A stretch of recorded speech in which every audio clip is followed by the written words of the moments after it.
Overnight, under pressure, the Department of Justice releasing thousands more Jeffrey Epstein files, the most substantial dump of documents so far, including never-before-seen investigative materials. In this email from the day after Epstein was arrested on charges of sex trafficking minors in 2019, an unidentified person at the New York FBI field office already in pursuit of potential collaborators, writing, "When you get a chance, can you give me an update on the status of the 10 co-conspirators?" In a July memo, the DOJ stating flatly there was not enough evidence to warrant prosecuting any uncharged third parties. Ghislaine Maxwell is the only person to ever be charged as an Epstein co-conspirator.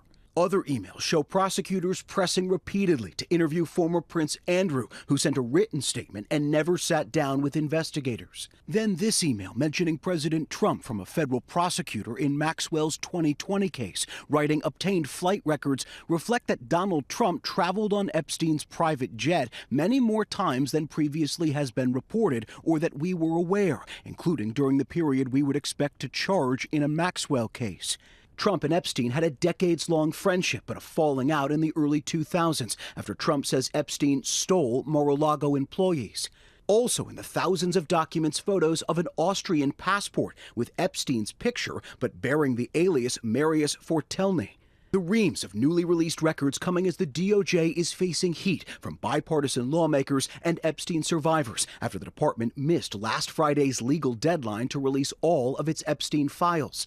President Trump yesterday asked about the dozens of photos released in previous document dumps, including at least one featuring Trump himself and several of former President Bill Clinton. Both have denied knowledge of Epstein's crimes. A lot of people are very angry that pictures are being released of other people that really had nothing to do with Epstein, but they're in a picture with him because he was at a party, and you ruin the reputation of somebody. So a lot of people are very angry that this continues. In a statement yesterday, a Clinton spokesperson accusing the DOJ of using, quote, selective releases of Epstein documents to imply wrongdoing where there isn't, and challenging the department to immediately release any remaining materials mentioning or showing Bill Clinton in these files. Now, what's been released so far only represents a fraction of the hundreds of thousands of Epstein files that the DOJ has. They've promised to put out more in the coming days and weeks, Janae. Still only a fraction of what there is, so definitely more to come. Jay O'Brien, our thanks to you.